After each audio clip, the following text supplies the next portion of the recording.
You're listening to this podcast, so I know you've got a curious mind. Here's a helpful fact you may not know yet. Drivers who switch and save with Progressive save over $900 on average. Pop over to Progressive.com, answer some questions, and you'll get a quick quote with discounts that are easy to come by. In fact, 99% of their auto customers earn at least one discount. Visit Progressive.com and see if you can enjoy a little cash back. Progressive Casualty Insurance Company and Affiliates. National average 12-month savings of $946 by new customers surveyed who saved with Progressive between June 2024 and May 2025. Potential savings will vary. Your favorite local grocery stores like Kroger, Ralph's, Fred Meyer, and more are now delivering on Uber Eats. Get 40% off your order of fresh, quality ingredients. Whether you just got home to an empty fridge or suddenly got a craving to whip up something new, you can get everything you need delivered in as little as 25 minutes. Get 40% off your order with code Kroger2026. Plus, members get $0 delivery fees. Order now on Uber Eats. Orders of $30 or more save up to $25. Ends 4/30/26. See app for details.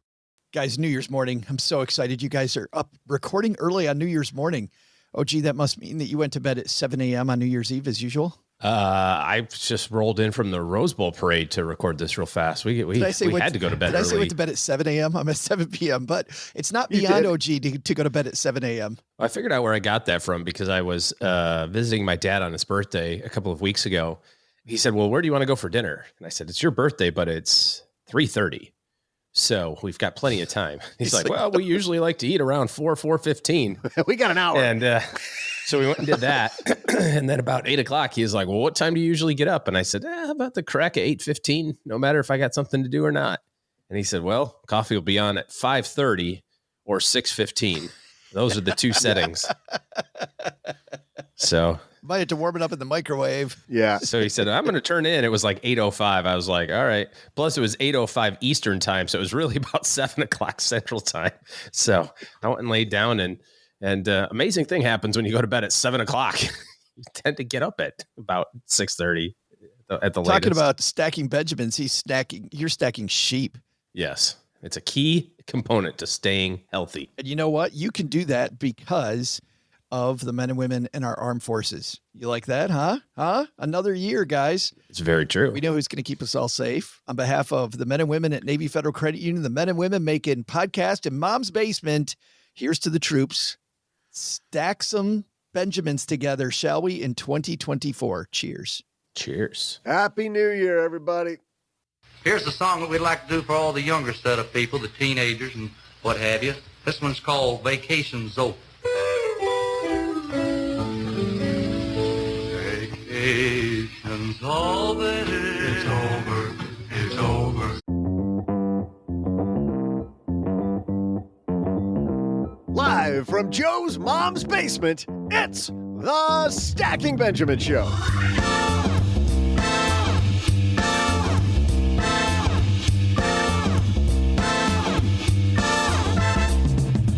I'm Joe's mom's neighbor, Doug, and Happy New Year, Stacker! Let's crank up 2024 all the way to 11 by helping you focus on what's important with special kick it all off guest, Eric Qualman. Wait, focus? Hey, let's start right now. There's lots of great stuff on today's show, so, just listen. And now, two guys who do this podcast, Joe and OG. Wow, I cut that a lot. This focus thing really works. Welcome to Cut to the Chase in 2024 podcast. My name's Joe Saul-Sehy. I am Average Joe Money on Twitter. Happy 2024 to you, Stacker, and happy 2024 to our team here that we'll introduce to you right now. Across the card table from me, the other dude, Doug, mentioned very brusquely, Mr. OG's here. How are you, brother? Are you trying to do a heart with your hands? I don't know how to do the hearts. Oh, God, it works. He discovered a new one. Damn. So people who just joined us for the first time ever, OG, not realizing it's an audio podcast, continually makes all kinds of things that make his Mac go crazy. The people in Cupertino... Like fireworks and hearts. We have to write a letter to the people at Cupertino. We just... What happens if you use the tall boy salute? Is there any reaction if you just give it the old number one sign, but the other number one sign? Oh, no. No. It doesn't react to that. No, I maybe there's a Hey, setting. guys, we got a great show today. We've got Eric Qualman here. Eric is a guy who I got to see live. I was super excited that I was going to get to see him because I'd read a couple of his books, and he was a keynote speaker at a credit union conference I emceed in Las Vegas, the Relevant Conference. He is a guy who took a year and decided that he would work on focus, and why he did that and how he did it. We'll have him explain that. But, focusing in 2024, great thing to focus on, huh? As your New Year's resolution. I see what you did there. Yeah. Thank you. Ninja. But you know what else is ninja? Watch how I transition into this. I had a breakfast mentoring meeting yesterday with a young woman who was just amazing. She is graduating from college with a degree in wealth management, and she reached out hoping for some pointers. And listen, if somebody's in Texarkana and wants to go into this beautiful field of personal finance and helping people get their money together, that is incredible. But even more incredible is how she reached out, how she was trying to network. And I was having a discussion that finding the right person and avoiding the wrong person for a role, that's what can make or break an organization. And we just don't see that many qualified people. So how do you find them? Well, Indeed sponsored jobs is a boost whenever you need to find quality talent. If you're hiring, Indeed is all you need. You can stop struggling to get your job post even seen on other sites. You'll match with quality candidates with Indeed's sponsored jobs. Get matched with and hire quality candidates who can drive the results you need. Reach candidates who meet your specific criteria like skills, certifications, or location. It drives me crazy when I'm matched with all kinds of people who aren't a fit. I don't have that kind of time. People are finding quality hires on Indeed right now. In the minute I've been talking to you, companies like yours made 27 hires on Indeed, according to Indeed data worldwide. Sponsored jobs posted directly on Indeed are 95% more likely to report a hire than non-sponsored jobs. Spend less time searching and more time actually interviewing candidates who check all the boxes. Less stress, less time, more results. When you need the right person to cut through the chaos, this is a job for Indeed sponsored job. And here's what's cool, Stackers. You're going to get $75 in sponsored job credit to help get your job the premium status it deserves at Indeed.com/podcast. Just go to Indeed.com/podcast right now and support Stacking Benjamins by saying you heard about Indeed right here at Stacking Benjamins. Indeed.com/podcast. Terms and conditions apply. Hiring, do it the right way with Indeed. Bam, pow. How about this? In business, there is no room for guesswork. Every shipment matters. Every deadline counts. And when you're trying to keep operations running smoothly, the last thing you need is uncertainty. That's why reliability is at the core of USPS Ground Advantage. From the moment your package is first scanned in, it moves through a secure nationwide network, aiding in a timely and accurate delivery. You get near real-time tracking so you can keep up with your shipments. And with affordable upfront pricing, there are no hidden fees or surprise surcharges to throw off your cost sheets. It all adds up to predictable deliveries you can depend on, because knowing your logistics are handled lets you focus on everything else, your customers, your team, and the future you're building. Visit USPS.com/Ground Advantage to start shipping with confidence. USPS Ground Advantage. We mean business. Wasn't that amazing? I just transitioned right through those, OG. Your font of transitioning power. Eric Qualman waiting in the basement. Let's get moving. Hello, darlings. And now it's time for your favorite part of the show, our Stacking Benjamin's headlines. Our headline today comes to us from the USA Today. Not USA Yesterday. It's USA Today. Daniel DeVisse. It looks like Daniel DeVice, but he's got the little thing over his accent over the E. So it's DeVisse. Daniel writes, a popular payment plan offered by America's big box retailers promises no interest on your purchase if you pay it off in, say, 6 months. Sounds great, at least until you read the fine print. In, quote, deferred interest plans, Consumer advocates say bad things happen to the consumer who fails to pay off the full balance by the time the promotional clock runs out. If even $1 of the debt remains at the end of the promotional period, the deal's off. Suddenly, the customer owes every penny of the deferred interest, often at a steep annual rate of 30% or more. It's as if the zero interest promotion never existed. 62% of Americans, OG, say that zero interest payment plans should be against the law. What do you think? Yeah, and probably those same 62% of people are the people who actually use this crap. I mean, I have, haven't you? No. You've never bought a piece of furniture on deferred interest or went to Lowe's and, did the 0% thing for 12 months? Any of that stuff? No, I actually, yes. When I was first messing up my credit, I did. I bought I can't say what I bought because it's going to, again, be another Joe's really old story. Turntable. But it was a word processor. It was before computers. That the keyboard that had that little tiny LCD window on it where you could see like 4 words at a time. That one.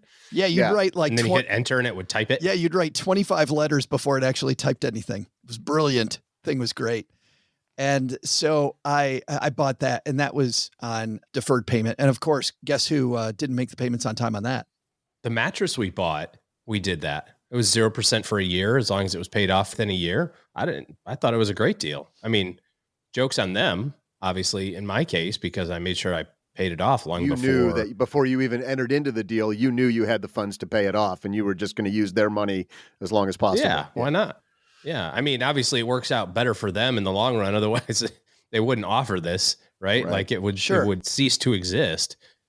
I mean, it's no different than somebody asked me the other day, hey, should I get I need to buy a new car. Should I finance it at 1.9% or should I pay cash? And it's like, well, if you got the cash, then pay the 1.9 and keep your money in your savings account at 5. Why wouldn't you do that? That's if you've got the responsibility to do that. Yeah. Or the wherewithal. I mean, there's people that just don't have the wherewithal. They need a mattress now. And so they go, oh, I'm going to do the 0% and hope for the best in the future. I can tell you how that works out. Being a guy who's been there, that doesn't work out well. Yeah. If you don't have it, you need to, instead of solving the problem this way, I think the way you need to solve the problem, OG, is find other streams of income to create that. And I know that's easy to say, but back when I was working 3 jobs just to try to stay afloat, but you got to find the money somewhere. You can't use these programs. These will rip you off. Every time they'll rip you off if you're in that paycheck to paycheck place, OG. Well, and I was going to say the other thing that it encourages you to do is shop outside of your comfort zone, so to speak. Using the bedding example, right? I need a new bed for whatever reason. I mean, what's wrong with your existing bed? You don't need a new one. You want a new one. And you should go buy one that's $299 out the door. And instead you go, well, I can get this $4,000 one that has massage and heating and cooling and goes up and down and all around. And that's only $299 a month for the next 22 years. So I'll do that instead. And to your point, the right answer is if you absolutely need it, you should find the cheapest thing that will satisfy the actual need, when in fact, the vast majority of people don't actually need the stuff they think they do. I would edit your phrase that you just used. You said outside of comfort zone. I think, unfortunately, too many people are comfortable with buying on credit. I would say outside of your responsibility zone. And in fact, it's about to get worse. Right before Christmas, Affirm, one of the companies that offers this, their stock went crazy just before Christmas because I think they had like a 15% bump in one day because a deal was announced with Walmart. They're now going to be able to offer Affirm at the self-checkout line. So people who are very comfortable using this kind of thing, it's now going to be just right in their face. That's all I need is somebody in front of me in the self-checkout line entering their social security number and their work address and how much money they're like, what is going on? You're getting a pack of gum. What is happening? How many keystrokes does it take to self-check out a pack of gum and a gallon of milk? Sir, I need to enter my social and my mother's maiden name. Give me a second, please. Right. Get out your cell phone camera and just record all of that. Oh, my gosh. I don't know if you know this. This is the king-size Kit Kat. Oh, how miserable. Can't pay for that all at once. Don't do that, people. No, it doesn't make it better. And I think, OG, Doug brings up a good point because how many times have you heard people say, well, everybody's in this case, and maybe everybody around you is in that case where they're like, oh, my buddy did it that way. And so-and-so did it that way. And the more we normalize You need other people around you. Yeah. The more we normalize this, the worse it's going to get. Like, you cannot use these programs and get ahead. I don't know that there's any upside besides you already have the money sitting in cash and you have an automatic payment that happens 2 days before your zero period ends. Yeah. And you pay it. That's the only upside. And seriously, if you're somebody that's messed up with money 15 times and you're going to put $500 onto Affirm or Klarna, let's say, and pay 30% versus putting it in a high yield savings account, like what's 6 months in a high yield savings account of $500 is how much money, OG? $12. Yeah. Is it worth $12? Just, it doesn't seem like it is. Like, let the $12 go until you've got good systems. Let it go. I messed this up personally so many times, not with this stuff, but with credit cards. Oh, I got 30 days to pay it. I'll figure it out later. Didn't we just come through the holiday period where we watched Christmas Vacation for the 500th time? I mean, this is a timeless story about a man who had a pool that he was putting behind his house for the whole family, betting on the future, right? Betting on the fact that he was going to get this big Christmas bonus. And his Christmas bonus came. It didn't. Jelly of the Month Club doesn't put the pool in the ground. It's not exactly the lesson I got out of Christmas Vacation, but I can see how you made the leap there. Was it Kidnap Your Boss? Was Kidnap Your Boss the lesson? That's another little... Was it Don't Host the Christmas Party? That's another little subtle micro expression that you can see from Randy Quaid in that movie when Clark is losing his crap over the fact that, he got the Jelly of the Month Club thing and everything's going to hell. And he's like, you know what I want? I want my boss wrapped up with a tight little bow on his head, drug from his house on Mallory Lane or whatever. And if you look in the background, you can see Randy Quaid's like, okay. Like, he's actually you could tell he's thinking about it.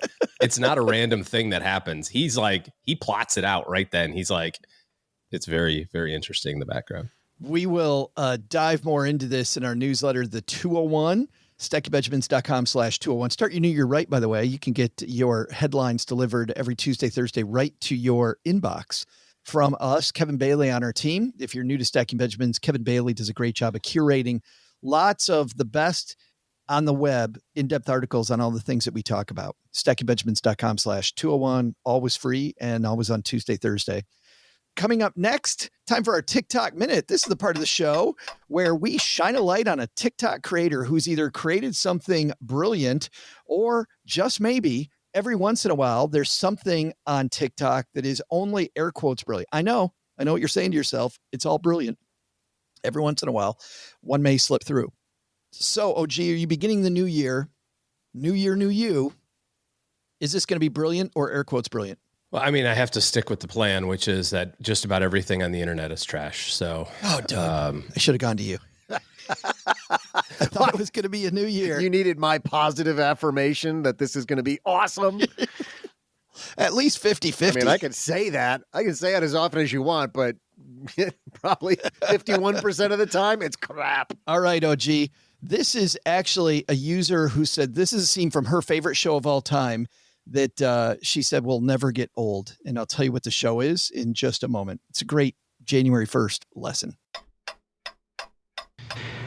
The weird thing is, now I'm exactly where I want to be. I got my dream job at Cornell, and I'm still just thinking about my old pals. Only now they're the ones I made here. I wish there was a way to know you're in the good old days before you've actually left them. That's, of course, a scene from The Office. And I think that, OG, that we spend a lot of time thinking about our goals, but we don't think enough about the people, about being in the present. We had our Doug and the Three Ghosts late last year. But, man, there's sometimes you're living the good old days right now. We're too busy thinking about the future to think about the right now. And right now, I feel like there's going to be some bowl games on. So we should probably keep this thing moving. There's leftover champagne in those bottles. She needs to hit. Along with a few cigarette butts. We got to get on that stat. Eric Qualman's material has been used in over 500 universities. His animation studio works with some of the world's leading brands like Disney, Oreo, Chase, and Cartier. His socialnomics work has been on 60 Minutes and has been in the Wall Street Journal, been used by the National Guard and NASA. But we're going to dive into what Eric Qualman can teach us today about focus. He focused for a year on getting much more intentional. And what a great day to get more intentional, January 1st. Right now, though, before we talk to Eric, as he's going to come down and get settled across from us at the card table, Doug's going to share January 1st trivia. What do we got, man? Hey there, Stackers. I'm Joe's mom's neighbor, Doug, and I love Eric Qualman coming down to talk about focus. Check out how focused this is. Here's today's trivia question. On today's date in 1971, a law passed which cost some advertisers millions of Benjamins because they were no longer able to advertise on TV or radio. What consumer products were they? I'll be back, soon.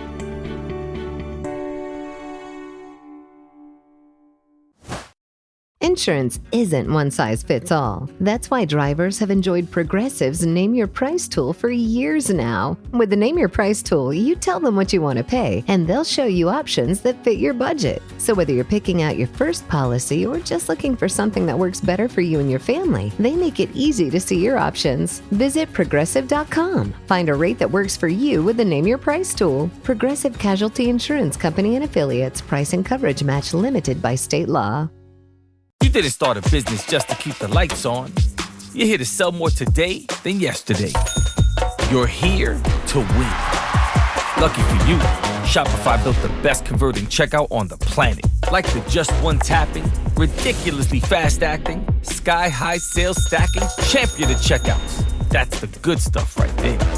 So if your business is in it to win it, win with Shopify. Start your free trial today at shopify.com/win.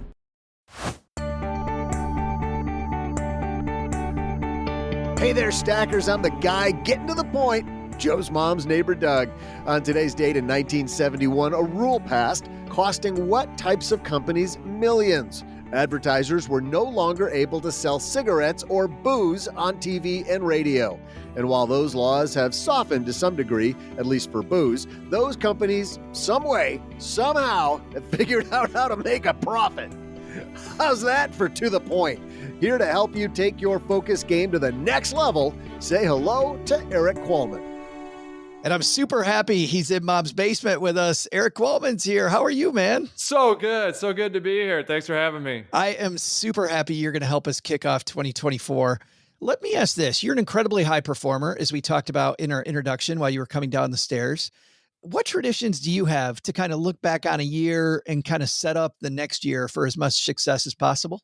No, for me, I love to draw out just one page with the biggest thing in the middle. And so that's always for me, family. And you got family God. Then from there, it spreads out. What are the big? So the bigger the thing you want to get done the next year, it's bigger on the sheet of paper. So if I'm going to write a book, it might just be an image of the book that I'm trying to get published. And then as I progress throughout the year on that, I color. So it's good. It's relaxing. It's adult coloring. But I basically make a one-page coloring book, so to speak, of what my vision is for the year. You color it in as you do it. So it starts off all black and white, just images. And then as you get it done, the year goes from, it's almost like the Wizard of Oz going from black and white to color partway through. Yeah, I love that. Black and white to color, whatever they call it. Color tech, I forgot the Technicolor. So it goes into Technicolor. Can't believe I remember that, but it goes into Technicolor. I used to work at a movie theater, but that's a side note. But yeah, it goes into Technicolor. So that's awesome. Yeah, it just starts out black and white, and it has all the big goals, the little goals, not too much on there, right? You probably have like 15, 20 items, and then you start with the big rocks first and start coloring those in. Do you do much looking back on the year before, or is it mostly just going forward? Yeah. It's the old adage, we get less done than we think in a year, but more done than we think in 10 years. So it's a good way to look back and go, man, sometimes I thought I was just running on that treadmill and getting nowhere. But looking back, wow, we got a lot of important stuff done, and understanding that life's not a to-do list. Like, you don't want your life to be a to-do list. That's why it's important to be intentional. And that helps me. So it might help some of your listeners out there to kind of have fun, make a crude illustration like me. Maybe you're a great drawer. I'm not. No. So I do the best I can. And then I'm a really good colorer, though. I can stay inside the lines. Dude, my stick people don't even look like stick people. Like, it's that bad. Oh, there you go. I like that. I might borrow that. That's nice. So bad I draw. Let's start off talking about getting focused, which is why I was so excited to have you join us. Did you see Wonka over the holidays? My daughter saw it last night, so I've not seen it yet. It is amazing. nothing says holidays more than talking to people who make candy, right? I mean, candy and the holidays go. So I was reading in the introduction to the Focus Project. There's a convention for everything, as you know. You spoke at the National Convectioners Conference. What was that like? Yeah, for your listeners that might not know, a lot of what I do is I'll speak usually between 50 and 60 times a year, put on a performance of an hour for, it could be for a company, it could be, in this case, it's a large audience of confectioners. And so afterwards, sometimes in a cocktail reception, and I found myself with folks that I'm meeting as like a VIP cocktail reception after the event.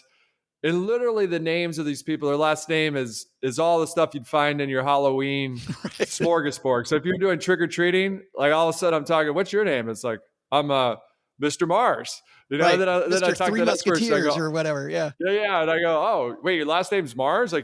Like your family founded Mars? I'm Mars? They're like, yeah. And I go, oh. Then the next person I talk to, I go, oh, where do you live? Like, oh, in Hershey, Pennsylvania. I go, this is crazy. But all these people are super successful at what they do, which was they're focused on creating chocolate. And I wanted to ask them because I was struggling with focus at the time, and I was starting the process of doing my project, which then went into a book. So I have all these people in the room, and you want to ask questions, right? You already know what you're going to say. So the best thing to do is just be a sponge.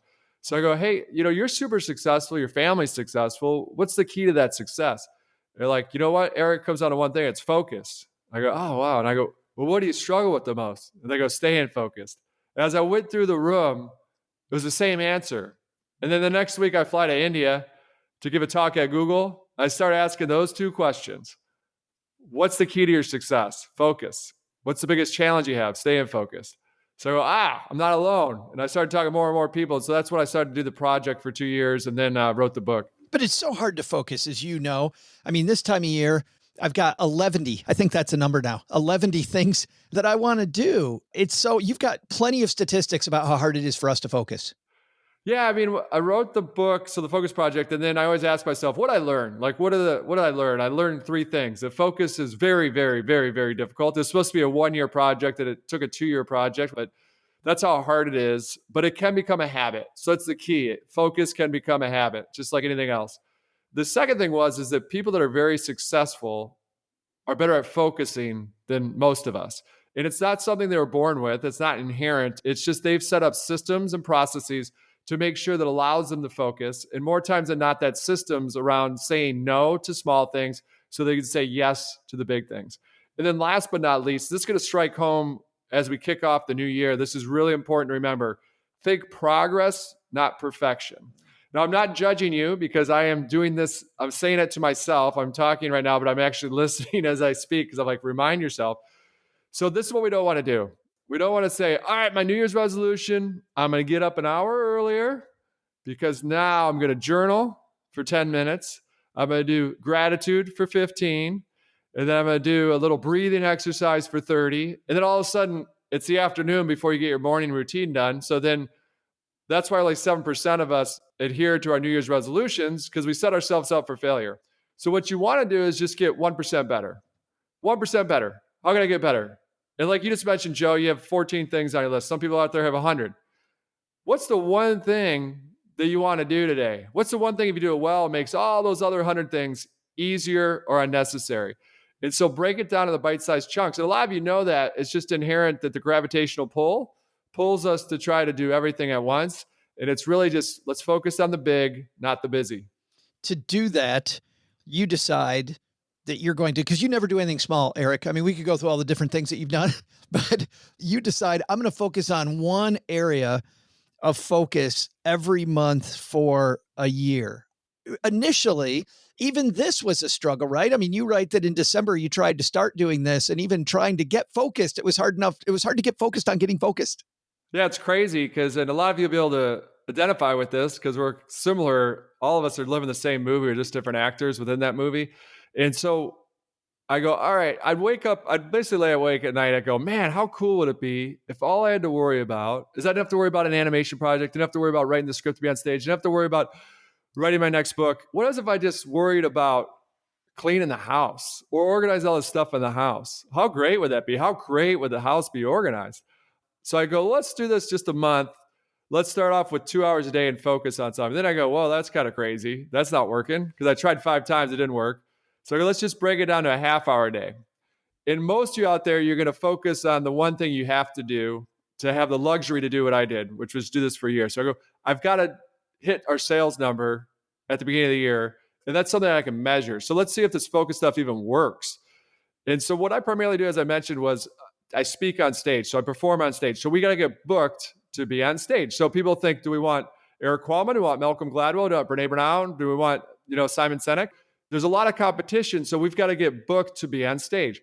So our first month was, all right, I'm just going to dedicate a half hour a day to work on sales. Because historically, people call us or email us and say, hey, are you available for these dates? We never proactively reach out. Yeah. So what if we proactively reached out? Like, that's a good fit. Let's reach out to M&M Mars and get that. So to shorten this story up, it's like half hour a day. And then all of a sudden, 5 times, I did 18 minutes the first month. Not 18 minutes for a day, 18 minutes for the entire month. And that's how hard focus is. But on the 5th time, it finally clicked. We were able to do the half hour. And then it also allowed me to measure something. That's why we picked sales as well. Because I got to see if it didn't work, we just wouldn't have a book, we wouldn't have a project. But the end of the story is that we had a record amount of sales, not only for that month, but we achieved our sales for the year within that month, just by that simple thing of focusing for a half hour a day on being intentional with that outreach. And so very powerful stuff when you're able to focus, because you think about a magnifying glass. It's not very powerful when you're moving around all these different things, but when you hold it steady on a fixed point, all of a sudden that can burn through a wall. That small magnifying glass, using the power of that sun, can burn through that leaf or burn through a wall if you keep it focused.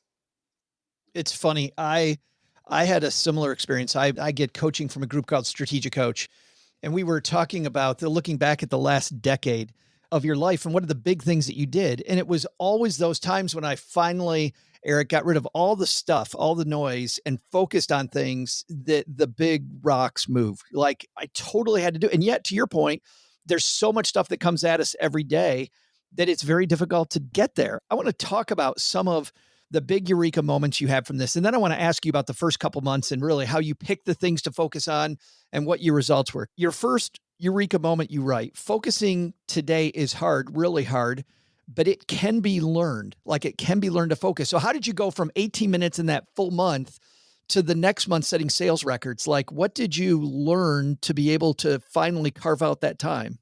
Carve out's a good word. We call it cowboy and cowgirl scheduling. What I learned was, hey, at the 5th failure, I go, why am I repeating what I'm trying to do? What am I doing for the last 10 years? I'm doing the same thing. So I've got to, break it up.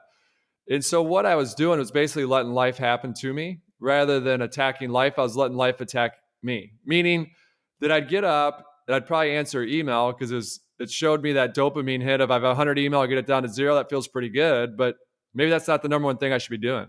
So instead, what I do is I'd carve out cowboy and cowgirl scheduling. So if you know that song by the Chicks, it's like wide open spaces. So if you think about a cowboy or a cowgirl, there's a lot of things that are fenced off, but then there's also wide open spaces. So on your schedule, you want to fence off specific times for sales. So I'd fence off half hour a day within that when I first woke up, when my brain's at its optimum point. And so focus on the most important thing first. And then I get that half hour done. If I can get back to sales later, great. If not, I'm already playing with house money because I nailed off that 30 minutes. And so that's what cowboy and cowgirl scheduling looks like, is you block off certain times for certain things and then also leave wide open space. And that's hard to do because if you look at Bill Gates and Warren Buffett, they're good friends. And when they first kind of connected and were going over, they were getting interviewed by, I think, Charlie Rose. And they looked at each one's calendar. They're exact opposites. Gates thought was that as a good CEO, your schedule should be completely full with meetings. And then you look at Warren's, it's just like this flip through piece of paper. He had like 5 meetings for the whole month. And the answer is in the middle there. And so it's really interesting and fascinating to see that Gates had no wide open spaces. And so it's really cowboy, cowgirl sketch, fence off time for the important things, usually in the morning. And maybe we'll get into the power hour here in a second because it's fun for listeners to kind of guess what they are. But yeah, it's being intentional. That was the difference. I go, okay, I haven't been intentional. I'd wake up and go, yeah, I should get to that half hour of sales. But once I flipped it and said, I got to be intentional, And then I had it written down the night before, and then I'd check that box off. I did that 30 minutes, but I'd also have it hard fast on that calendar.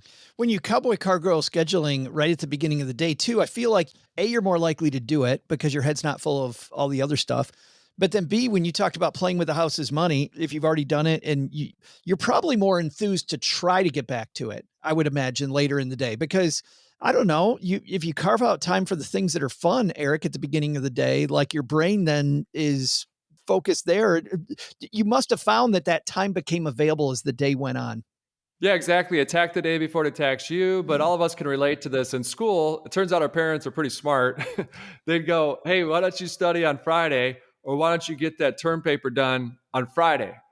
Because even though you don't think you're thinking about that term paper, if you haven't done it and you know it has to be due by Monday, your brain's thinking about it. You don't realize that, but it actually is thinking about that kind of storm cloud in the back of your head. So it's freeing when you do this. And it's key to do it in the morning. We'll get into what time you do it here in a second. Yeah. But you want to attack the day before it attacks you. So here's a question for all your listeners out there. This is hold on, because even to preview this, Eric, the second takeaway, which I think what you're about to say is going to espouse your second big eureka, which is systems, processes, and routines trump willpower.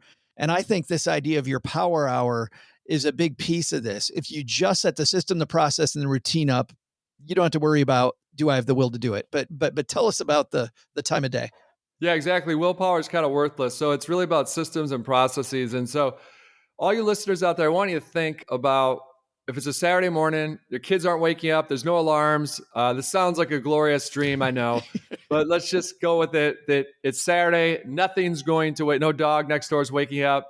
You're just going to get up whenever you feel like you're getting up. Think about when you naturally just get up. Like wake up. Not necessarily get out of bed, but you like wake up. All right, so that's your natural inclination. Before 7 is a robin. Then you're an eagle, 7 to 10. Most people are eagles. And then very few people, it's about 10% are owls, but creative people generally fall into the owl. They wake up after 10 a.m. So what you want to do is, let's say you naturally woke up at 6:30. So you're a robin. The first 30 minutes, you're kind of getting up, you're kind of getting loose. But what you want to do is, the power hour is really a half hour after you naturally wake up. So that's from 7 to 8. So as much as you possibly can, sometimes this isn't realistic because you got to get kids out, but sometimes you can adjust your schedule so you adjust actually power hour. But let's say 7 to 8, that's your power hour. That's when you want to attack that most important thing. That is not email. So email is very easy to do. That's something you do when your brain's tired. So most of our brains, what it works like is an iPhone. So throughout the day, think about that battery charge. It gets lower and lower. So you want to use your cognitive power when it's at its highest, and that's during this power hour. So that's also what you want to carve it out when that power hour. So if you're an owl, that might be you naturally get up at 10:30, then your power hour is 11 to 12. So just figure out when that works best for you, but that is your power hour. Do not waste it on stuff that you can do when your brain's tired. And once again, have that fencing out of that time immediately, I would think. Yeah, exactly. Fence that off. Fence off that time for your power hour. And it could be a power half hour. I mean, be realistic. If you just do 1 minute more a day, that's progress. So it's just getting better. So it's not just saying you got to do 5 hours. It's like, just do better. That's it. We do. We start off the year, I think, way too far over our skis. Like we go, oh, I'm going to be miraculously different tomorrow instead of just incrementally a little bit. And then 2 weeks later, we're doing nothing. It's like all the people that show up at the gym for a week. Your third eureka moment. This is going to be a huge one, Stackers. Letting something go is sometimes the best way to complete it. You right. Letting go. Eric, that's so hard. It is so hard, but letting go. So let's say you're a business. You want to get on all social media accounts. But then you know the biggest drivers are Facebook and LinkedIn. Let's just argue that. But in your mind, you've got on your list, all right, we got to get an account on TikTok, let's say. And that sits there for month after month. And you go, you know what? It's probably not going to happen. Just let it go. It's done. There we go. I let it go. That one's gone. A lot of people, especially in America, they think that's like defeatist. No, it's being smart. It's using your limited resources. It's essentially a good analogy, and we might get into how to say no. Let's get into that. Actually, it's really helpful. So you've got to learn how to say no. It's really hard. I'm a people pleaser. Most of you out there are people pleasers. Normally that serves us well. It serves us for thousands of years. That's how we assimilate in a tribe. But when you say yes to everyone, you're saying no to everyone. So this is the way I am able to do it. Because before I'd say yes to everyone and sometimes just half-ass something. So then everyone loses. But if you just say a definitive sharp no at the beginning, like, hey, I'd love to help out on XYZ, but I'm already booked that day. Sorry. And they're like, that allows them to move on and ask somebody else. And it's really getting those systems of saying no in place. So I have a copy and paste email that's really just like, hey, this is a great opportunity. Really appreciate you reaching out to me, but I'm actually heads down on my next book, so I'm going to have to pass. Best of luck. And it's hard to do that. But as you start to get better at it, then you learn, wait, if I say yes to everyone, I'm saying no to everyone. Or if I'm really struggling with saying no, I go, you got to think about it like a surgeon. So if you're a surgeon, you're only allowed to operate a certain amount of hours a week, because then you become detrimental to the patient and yourself when you're tired. So you've got to remember you have a limited inventory of yes, you have a limited inventory of energy. So not time management, but energy management. So if you're a surgeon, there's laws in place to protect you and protect the patient. So you got to think about yourself like a surgeon. Yes, you'd love to operate on everyone and save everyone's life. But if you start to do that, you become detrimental to the patient. And so that's why you got to remember, it's all about saying no when you have to. Say no to the little things so you can say yes to the big ones. You have, Eric, a story that really resonated with me about saying no. It's Christmas morning, and there is a client, and you are furiously at 2 a.m. writing this email to this client. And man, as a people pleaser, I've been there before, and you don't want to say no to anything. You don't want to say no to any business. And I know there's people out there that have these people in their life that are just, they're sucking the freaking life out of you. Right? And it seems like in this story, this client is sucking the life out of you, Eric. Do you mind telling us that story? Because this is the kind of thing that we should immediately say no to right now. And we don't, because we think we're going to miss out on money. No, you're right. Yes. So you're exactly right. We're working with a client. Their busy time of year is the holidays because they sell watches. It's a big brand, most of you know. And we were helping them with something with the digital side of things. And I thought I wanted to run an agency as well. That everyone's like, you should run an agency. You should run an agency like Gary Vaynerchuk, like Gary V. You should run an agency. And clients, after I spoke, would come up and go, hey, we want you to run our social. And I'm like, I don't do that. And finally I'm like, well, let's just try it out. Because I asked my team, I go, you guys want to do that? Yeah, we should do that. All right. I go, I'm not going to be able to help you much. So you're going to have to run it. Yeah, let's do it. And long story short, things weren't going well. And we were beating the numbers, but they weren't happy. So and the contract had said that it's going to be rough the first 3 months. Just like when you work out, you're not going to see anything for the first 3 months. So if you work out that day and look in the mirror, you're like, where are the abs? It's like, no, you got to stay with the process. And the contract specifically says you're going to get frustrated in the first 2-3 months because this is how it works, but you got to see the process through. That's why you cannot break this contract for 12 months because otherwise we're both going to lose. But yeah, I've started getting these calls on Christmas Eve, and then I'm getting these emails, and I wake up and I get this. You wrote that it was 6 p.m. on Christmas Eve. That is BS. Christmas Eve. And I'm up. I had to do ping pong table. I had to put all this kid stuff together. And so at 2 a.m, I'm like up with the email trying to respond to this because it says kill the contract in the subject line. And literally, they're not allowed to kill the contract, just like I mentioned. It's just legally binding. But I'm sitting there, and then all of a sudden I hear some pitter-patter from the feet upstairs, and I had some stuff still out because I was putting it together while I was answering this email. And I'm like, oh my gosh, I was able to kind of avoid my daughter seeing anything. And then literally that just was a moment of focus for me. I go, you know what? If you guys want to get out of this, we're beating the numbers, and this is a process. You're supposed to see it through, but let's just, you're out of the contract. That's fine. And then we decided we're not doing any of that kind of ad work, that's not the thing that we like. That's not what we should be focused on. And so, there's a lot of missed revenue there, but then we made a lot more revenue on the other stuff that we're really good at and really want to do. And so that was just an aha moment for me. It's like, nope, we're not doing that. I'm not enjoying that. It's funny how 30 seconds after the email, because I've had to write some of those emails before too, where writing it just seems, Eric, like the most painful thing in the world.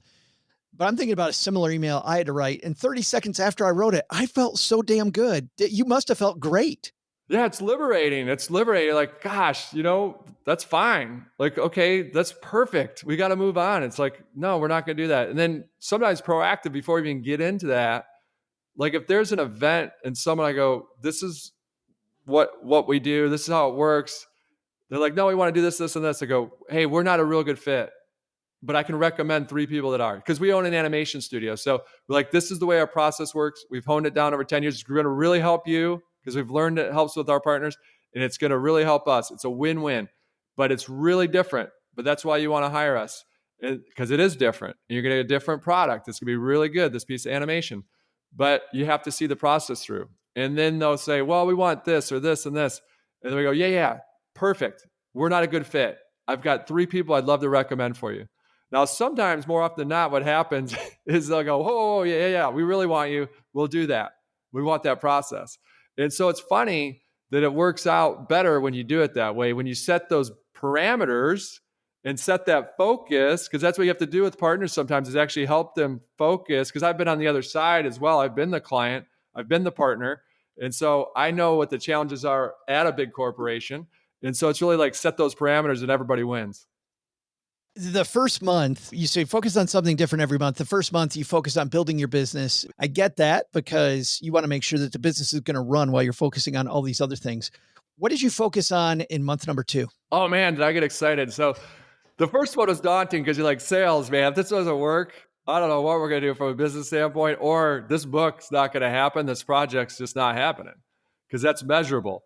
So like you come off of that, the wind's behind you, you're like getting organized. How good does that feel? Because you can see it, right? If it's whether it's digital organization or whether it's especially physical organization, people clean because it allows them to see that momentum, right? We want to see that we're growing. That's the biggest key to fulfillment. So if you want to feel joy and feel fulfilled, it's about, are you progressing? And that's why organization, a lot of people do it sometimes too much, but that's why people do it, because they can see that accomplishment. Oh gosh, this room's a mess. And now look how organized it is. Everything's, look at this fridge. It's so clean. Everything's, all the labels, they're outward facing. You know, I forgot there's a name for it, but it's when all the labels, like my wife's like, you're crazy. Like every label has to be turned and face. I think they call it facing. So it's called facing, where you have so think about that. If you're one of me, send me an email, equalman@equalman. Go, I love having my fridge so organized that, all the labels need to be turned and facing the same way. And then now people are thinking I'm crazy. No, I love that when it's just super organized. But it's great because those two things, the business has to run, and then with everything organized, you can focus on the rest of it. So this is very specific to you. I want to ask you a question. Making something a reality. If you have an idea or a goal, you're 10% likely to get it. You write. When you decide that you're going to do it, that goes up to 25%. When you decide when you're going to do it, you double it again, it goes up to 50%. When you commit to someone else, you will do it. It goes up to 65. And when you schedule accountability check-ins with those people, 95%. Now, when you talk about scheduling accountability, I would imagine that accountability is better if it's somebody who's in that arena, or is it just an interested friend? Is it a mentor? Like, who am I checking in with? Just anybody. Could be an interested friend. Some people have their own advisory boards that they set up for themselves. Like they have 5 people for the year. And I've got that on my to-do list. I've never done it, but a lot of people we interviewed for the book that are successful, that's what they do. They kind of set up a mini board and go, then they show them that mind map at the beginning of the year and go, hey, I want you to kind of hold me accountable to these 5 things and give me advice, just like an active board would do at a company. So it's really being intentional with your life, because how we live our days is how we live our life. And I know everything I'm saying is pretty simple, but it's not easy. Like what you just said, if I write it down and if I tell someone, and then if I have a lunch scheduled with that person that I told, oh my gosh, I haven't done anything and I'm about to have that lunch. Guess what I'm doing that morning? Furiously, I told them I'm going to write this new book. I'm furiously writing a couple of pages because they're going to ask me, how's the book coming? And so that's the key, is really, when I say it's simple, not easy, that's why you've got to do that. Now, the question is, well, why don't people do that? Mainly because they don't want to fail. So if they don't tell anyone, in their mind, they can't really fail per se. Let's say that you want to be the world's greatest singer. You want to be the next Taylor Swift. And you sing in the shower, but you never actually go out and sing anywhere. So you never failed, but it's impossible for you to become the next Taylor Swift because you never put yourself out there. So that's why some people do that, because they can always say in their mind, even if they're 90, hey, I can be the next Taylor Swift because I haven't failed, because I haven't done it. But you've automatically failed because you haven't done it. The key is telling people, sharing it with you, and what you'll find is they're going to be there supporting you, and they'll be there checking in and reminding you, hey, how's the book coming? How's the book coming? Every time you see them. And so you're going to see them, or sometimes you have specific lunches that are check-in meetings. Go, hey, I just want you to, when we have that lunch, the first thing I want you to ask me is, how's your screenplay coming? Because that's going to remind me, as I look at the calendar 3 days out, I go, oh gosh, I haven't done anything for that. And that's the first question they're going to ask me. I want to end on, I think, something that may be one of the most important parts of this project. In month number 3, you go right to family, which I think a lot of people, when they're getting focused, we think about work, maybe because we're money nerds on this show, we can focus about our money, but we don't necessarily focus on family. What really happened during that 3rd month when you prioritized that so far up this list, Eric? Made everything else seem so small. When I get stressed out about stuff, it's because I'm thinking inward versus outward. And that's true for most of us. And so when that stress starts to close in on us, it's because we're thinking just inward, meaning about ourselves, and not outward about other people.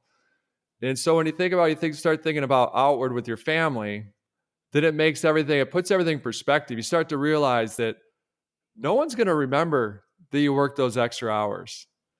No one's going to remember that you crushed it at the office.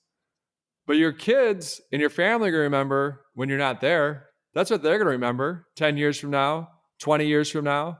And so reverting back to the Christmas story we talked about, that would have been disastrous memory for my daughter if she'd have been able to make it downstairs.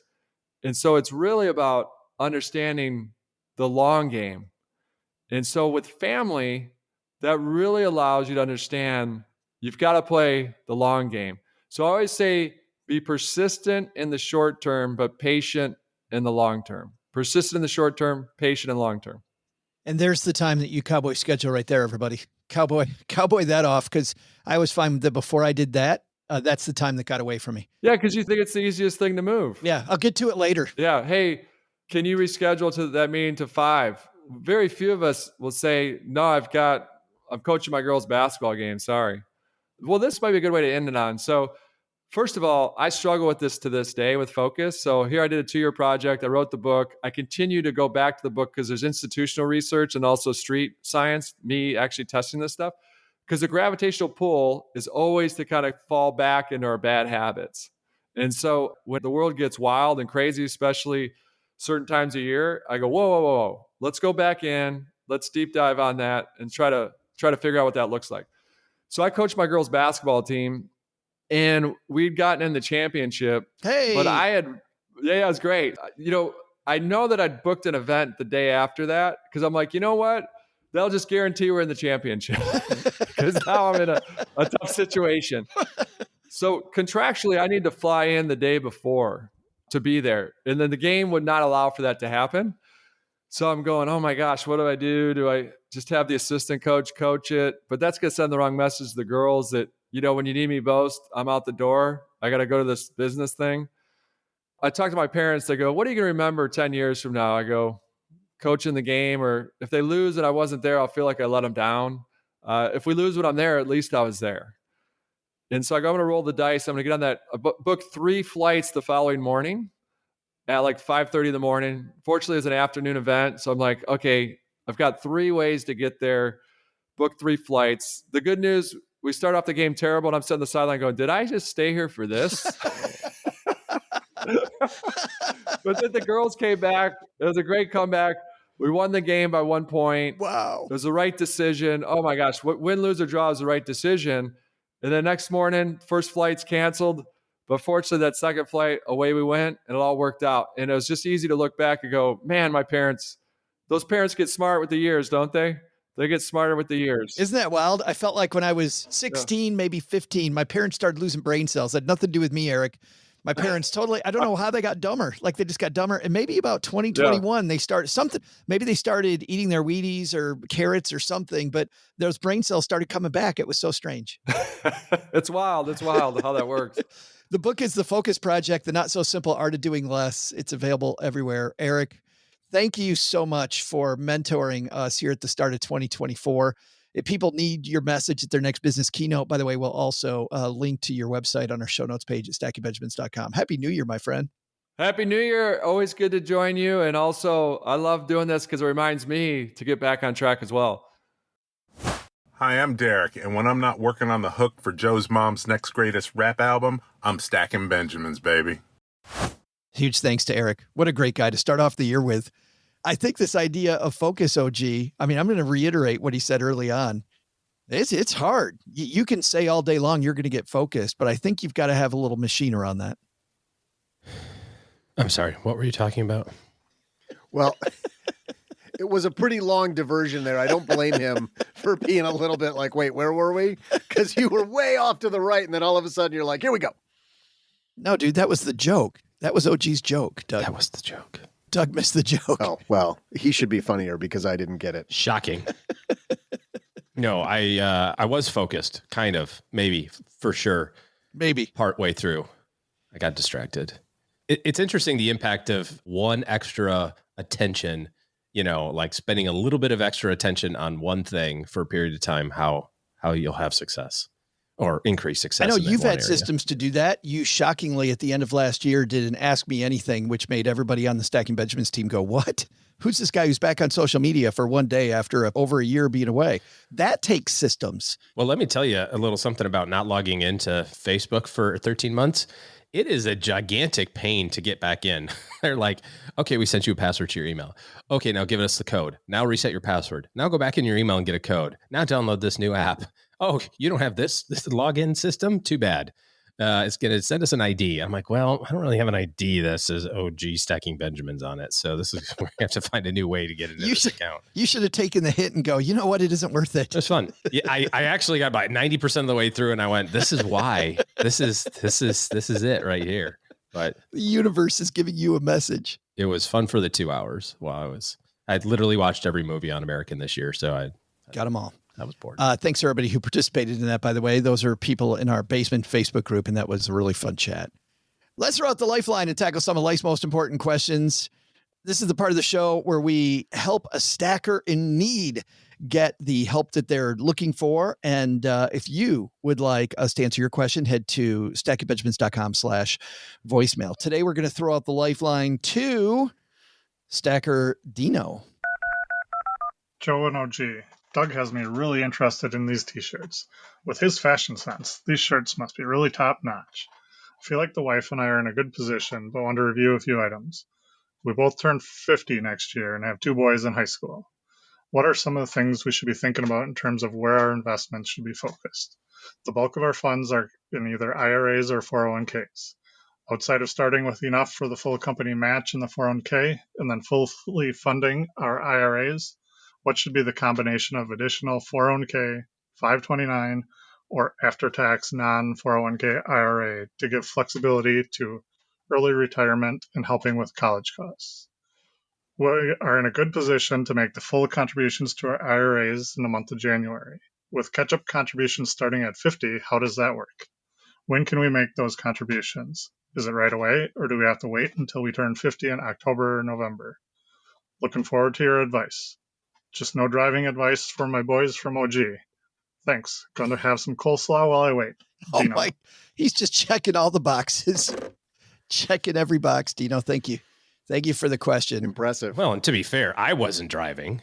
I wasn't even instructing driving. I was maybe if you sitting instructed patiently by. Maybe that wouldn't have happened. Maybe Dino's laying the blame at your foot. Maybe you would have had garage reconstruction surgery had you actually been there for your children. Maybe that was it. You're probably right. Let's start off with the age 50 rule, because maybe a lot of people don't know this. When you get to age 50, all of a sudden you could put more money into your retirement plans. But Dino has that happen at October. Is it the year of? Does he have to wait until October? Let's begin there, because that's the easy part. Yeah, super simple. It's the year of. So the contribution is considered to have been done at the end of the year, regardless of when you actually do it. So as long as you meet the criteria by the end of the year, AKA December 31st, then you're totally fine. There is a new provision for catch-up contributions that was supposed to take effect in 2024. I believe they're delaying it until 25 because not every company can participate in this. This is for catch-up contributions in your workplace plan. So this is, I've contributed the maximum and I'm over 50 and I want to do more. If you're over 50, you can do another $7,500, right? The Secure 2.0 Act had a rule that extra needed to go into the Roth. The thinking being, if you're rich enough to be able to save $23,000 in your 401k and then another $7,500, you need to pay your taxes. We get today. to tax it now. Yeah, we want our money right now. But the industry has not been able to keep up with that. That requires all sorts of changes to every single solitary 401k plan in the country to be able to manage that. That was supposed to take effect the first year, and it is not. So you can do that in your workplace plan as well, even if you don't turn 50 until late in the year, and you say, well, there's no way I can get that extra $7,500 in by, December if I turn 50 in November. You can do that throughout the year. Now, your company may not let you do it until that period of time. You can. As far as the other questions in terms of liquidity and where should I put extra savings and all of that's just going to boil down to when do you need the money?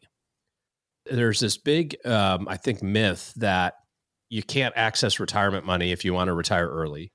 And I don't know how to combat that any more than when we talk about it every so often, which is the IRS doesn't care when you retire.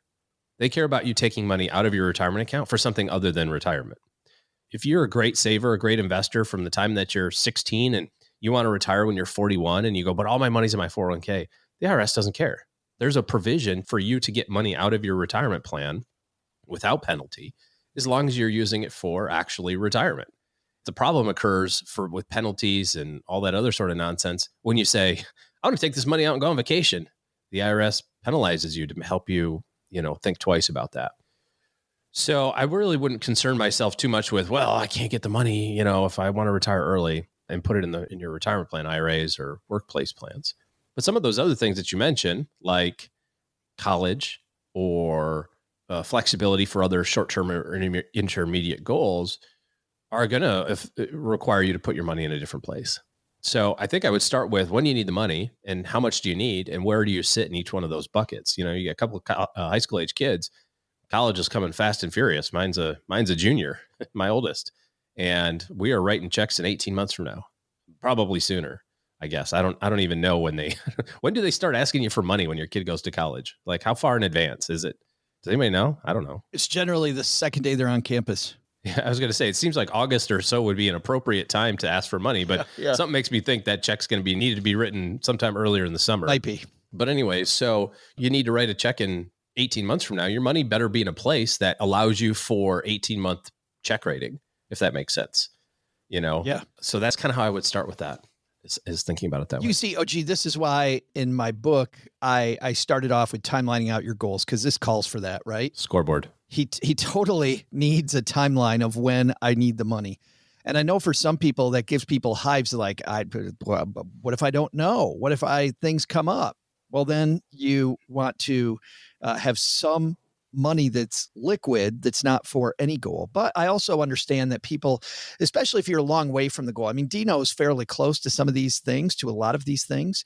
So for him, he could probably timeline those out well. For most people, I like starting with what you're doing now. Start with your lifestyle now. And based on what you do now, plot out, okay, I've got income streams here coming in. I've got this amount of money that I spend today. I apply inflation to that using one of the many calculators that are online. And this shows my deficit, like how much money I'm going to need at these different junctures. Then different investments do well for those time periods. I still know it's better to get more granular than that. And that gives a lot of people hives thinking about what's my purpose? What am I going to do in the future? Oh my God, I don't know. We're going to help you solve that question on Wednesday. John Acuff coming back on the show, OG, and he's got a great way to unlock the future and not be so nervous about it. John's a guy who even says, he's like, whenever anybody's like, so what are you going to do next week, next month, next year? He's like, I don't know. I don't know. And if you're one of those people, he picked that lock and we're going to have him on. Sweet. Yeah. And as you timeline that stuff out, to your point, it becomes clearer in terms of the next level questions, which is, well, how do I invest for insert thing here? You're looking at it and you say, oh, I've got this extra money I want to invest for my retirement. It looks like my retirement's 10 years away. How should I invest for the first year of my retirement? Well, 10 years, right? I haven't saved any money for my kids' college. The first check I write's 18 months. How should I invest for it? It's too late. You're not investing for it. Now you're just saving for it.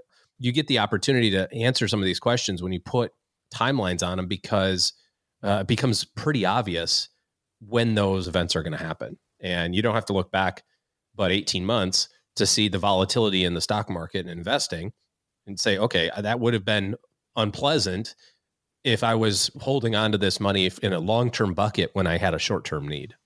Dino, I think, has been with us a long enough time because of all the different things that he mentioned in his call. But the big thing, that he mentioned that I liked, OG, was flexibility. You know, a lot of people over optimize their taxes. They don't think about where do I get the most flexibility with taxes. And to your point, the IRS has programs where you can get to your money.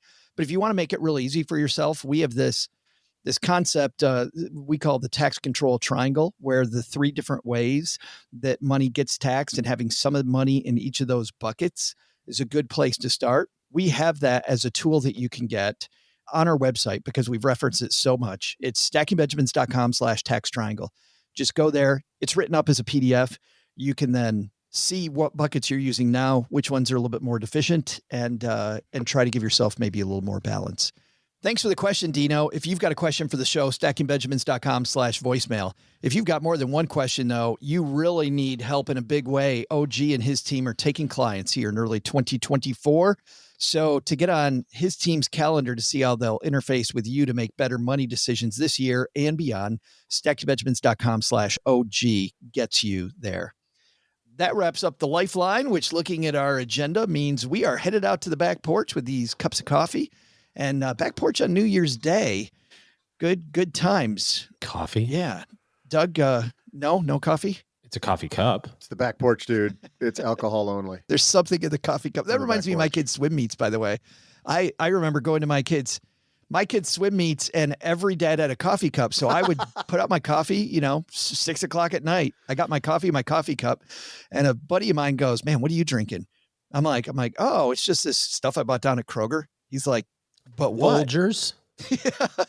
And I told him what coffee it was. He's like, "Do you actually have coffee?" There isn't another person who's an adult around this pool with a coffee cup who actually has coffee in their cup. And I'm like, oh. At 6 a.m? Jeez. What kind of circles are you running in?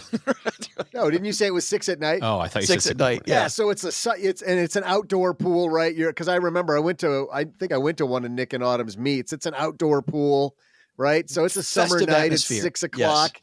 Yeah, you were the idiot. If it even occurred to you to put coffee in to go hang out by a pool at 6 o'clock on a summer night, that's on you, man. I had no idea, guys, that swim meets could be that fun. After that, I went from I'll show up when my kid swims to I'm going for the whole thing. Oh, they're warming up too? That's fantastic. Cheryl's like, we got to go. I'm like, well, there's still kids in the pool that are warming down. We got to stay. Lots of fun. Doug, what's happening on the back porch? What do we got?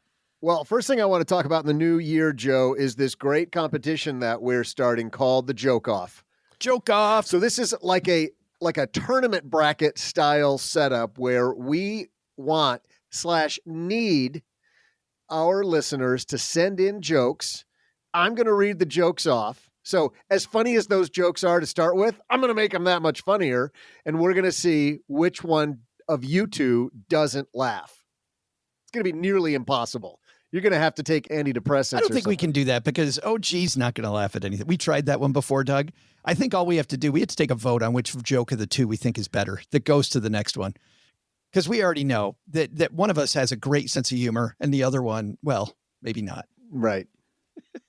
And he doesn't even look at me when I say right that. now, even. And I get the right salute. Now, even he's not able to smile. I finally got the salute. Laugh there it was. And enjoy life. That's life. the equivalent of a laugh. When OG flips you off, that's the equivalent of he laughed. That's right. That's him writing LOL. Yeah. Okay. So are you two going to be voting on whether or not it's funny? Yes. Yeah, we'll decide which of the two jokes. Who's the jury? The two of us. Okay. So we need our listeners to really step up here because we've been bringing the comedy for like 10, 11 years with the occasional of some very funny Haven Lifeline and Lifeline callers over the years. Should we modify that? I mean, we haven't started yet, so we can even talk about this on the show. Should we be doing it? Or between this show and the next show, should we have a poll and the stackers in the basement decide which of the two jokes is the better joke? Maybe we should do that. I think we absolutely should have the stackers in the basement vote on which joke is funnier. Yes, absolutely. We can weigh in. OG and I can give our opinion, but then we'll give it a couple shows, maybe till the next week to go. But we need some jokes. Here's the deal, Doug. I don't think the division of labor is fair here. Not at all. No, because I'm bringing all the entertainment, and you guys are just bringing no, that's not what I'm referring to. Information. I have a whole book. Let me know when you're ready. Yeah, OG had to go buy books about how to be funny. Here's what we're gonna do, Doug. If you make it to the second round, you get a prize. Every round you go, you get a prize, and the prizes will be better. We haven't decided what the actual prizes are. We got to ask Mom for a bigger allowance to do that, but we're going to make that happen. So we need some jokes. They had to be math jokes. So here's the joke that I used. Math jokes? That OG thought was hilarious. They have to be math? They have to be. We're money nerds. Or involve numbers, yeah. They are math jokes. This is a math joke off. Where have you been? We've been talking about this over and over and over. He was at the store trying to find funny. Trying to find the funny in his math joke. Trying to buy a sense of humor. He walks into the store and says to the guy, hey, I'm looking for some funny math jokes. And the guy at the store looks at him and goes, there are no funny math jokes. What are you talking about? Sir, you're in a 7-Eleven. The sheepdog walks up to the rancher and goes, hey, I just want to let you know I rounded up your 40 sheep. And the farmer goes, okay, sure. Thanks, man. And goes out, counts them, and comes back and goes, wait a minute, there's only 37. Sheepdog looks at him and goes, well, yeah, I rounded them up. See, that's what we're looking for. That's exactly what we're looking for. You're killing me. Send those to me, joe@stackingbenjamins.com. We need some jokes. And it's going to have to be, this is a 16-team/joke bracket, right? It's going to take a long time. So this is going to take a long time. The first 16 jokes that we get, that's who's in the contest. You're locked in.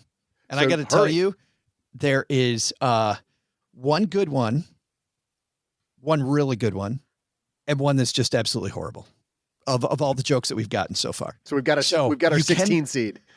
You can beat one joke. There's one joke that's beatable in here so far. So you can do it, even if you think it's pedestrian, maybe. I don't know. Guys, I know a lot of people on New Year's around this last week of the year went and saw movies, and our family is no exception. So we went and saw this little film with just a star or two in it that talks about a man that, I don't know, people may not have heard of. You guys ever hear of this character called Willy Wonka? It's pronounced Wonka. You stole fizzy lifting drinks. You bumped into the ceiling, which now has to be washed and sterilized. You get nothing. Good day, sir. Wow. You even memorized it. Oh, I'm a huge fan. Here's a little piece of the new movie, which is a prequel about how Willy Wonka became Wonka. I've spent the past 7 years traveling the world perfecting my craft. You see, I'm something of a magician, inventor, and chocolate maker. So quiet up and listen down. Nope, scratch that, reverse it. Mr. Wonka, I can see you're a man of great ingenuity. What are you doing? I'm making chocolate, of course. How do you like it? Dark, white, nutty, absolutely insane. Many people have come here to sell chocolate. They've all been crushed by the chocolate cartel. You can't get a shop without selling chocolate, and you can't sell chocolate without a shop.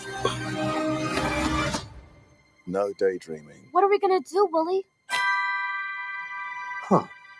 Huh? Huh. A double huh. Do you have a pencil and paper? Uh-huh. I got an idea.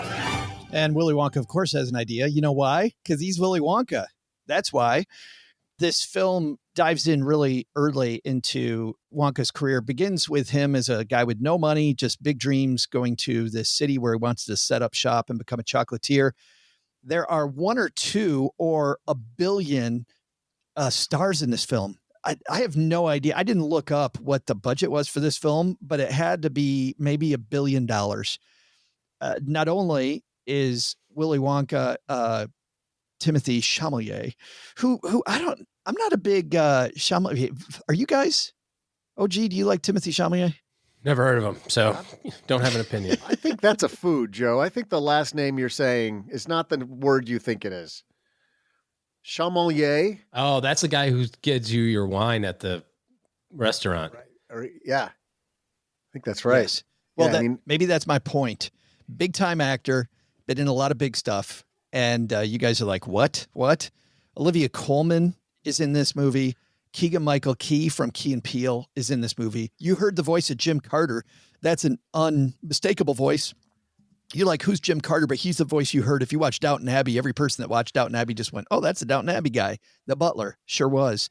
Sally Hawkins from Shape of Water. And Hugh Grant also has a big role in this movie. So lots and lots of names. Somebody asked me before I went in, they said, is this going to be a musical? And I said, God, I hope not. Turns out it is. And also turns out this movie's fantastic. Hard pass. I don't know if I like this film or The Holdovers better. Both of these movies were just so freaking well done from the beginning to the end. I did not really want to go see Wonka. Cheryl wanted to see it. I'm like, seems dumb to me. It was super good. This is going to be a classic. You can see in the Rotten Tomatoes score, which is, I believe, a 96%. Audiences gave it a 98. I said, okay, Cheryl wants to see it. We go back and forth on the movie we want to see. I can sit through anything for 2 hours for my amazing bride.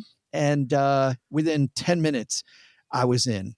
Keegan-Michael Key, all the characters. Just, it is so well done. The new songs are well done. Of course, there's reprises of the old ones that you remember from the Gene Wilder days.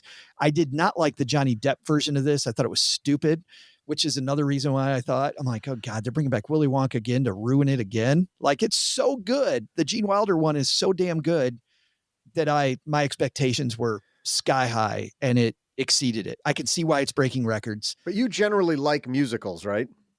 Like, there are a lot of musicals you've enjoyed. I've enjoyed some. I enjoy a good story that dives into who the characters are, and I absolutely love this. I like the hope in it.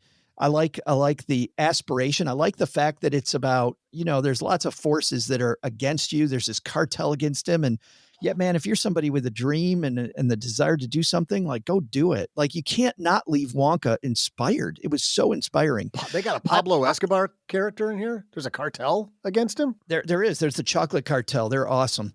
There's 2 movies that I absolutely love this year, and I'm still trying to figure out which one I like better. The Holdovers and Wonka, I've got as equal favorites. Like, those are 2 movies I can tell anybody to go see. Go see The Holdovers, starring Paul Giamatti. Well, yeah. Oh, gee, you've got to see this because it's one of your favorite actors. It's Paul Giamatti. Holdovers amazing with Giamatti, but also completely different feel. Like, both of these are hopeful movies, but completely different feel. Holdovers is very 70s on purpose, where Wonka is very, of course, very colorful and big budget. Good to see. As a guy that got dragged to see it, can't recommend it enough. Go see Wonka. With Timothy Chalamet. Yes, Timothy, guy that brings your wine. On Wednesday, John Acuff coming to join us. Can't wait to go from focusing on great goals. It's goal setting week here on the show. Doug, what were our takeaways from show number 1 of 2024? Well, Joe, here's what's on our stacked to-do list for today. First, take some advice from Eric Qualman. Want to focus more in 2024? Pick a thing, 2 hours a day, jump on it. Second, buy now and pay later. Don't get caught up in the cycle of, I'll figure out how to pay for this later. That does not end well. Trust us on that. We've been there. But the big lesson? This focus thing may be off. I mean, don't get me wrong. I love it. But less of me? Are you crazy? You need more. Get ready for a great 2024 stacker because here comes Doug. Thanks to Eric Qualman for joining us today. You can find all his #1 best-selling books wherever books are sold. We'll also include links in our show notes at stackingbenjamins.com. This show is the property of SB Podcasts, LLC, copyright 2024, and is created by Joe Salsihai. Our producer is Karen Repine. This show was written by Lisa Curry, who's also the host of the Long Story Long podcast, with help from me, Joe, and Doc G from the Earn and Invest podcast. Kevin Bailey helps us take a deeper dive into all the topics covered on each episode in our newsletter called The 201. You'll find the 411 on all things money at the 201. Just visit stackingbenjamins.com/201. Wonder how beautiful we all are? Of course, you'll never know if you don't check out our YouTube version of the show, engineered by Tina Eichenberg. Then you'll see once and for all that I'm the best thing going for this podcast. Once we bottle up all this goodness, we ship it to our engineer, the amazing Steve Stewart. Steve helps the rest of our team sound nearly as good as I do right now. Want to chat with friends about the show later? Mom's friend Gertrude, Stacy Doe, and Julia Garib are our social media coordinators, and Gertrude is the room mother in our Facebook group called The Basement. So say hello when you see us posting online. To join all the basement fun with other stackers, type stackingbenjamins.com/basement. For more interactive fun, join us in Instagram every Tuesday and Thursday for our Instagram Lives. Kate Younkin and Joe host these weekly. Not only should you not take advice from these nerds, don't take advice from people you don't know. This show is for entertainment purposes only. Before making any financial decisions, speak with a real financial advisor. I'm Joe's mom's neighbor, Doug, and we'll see you next time back here at the Stacking Benjamin Show.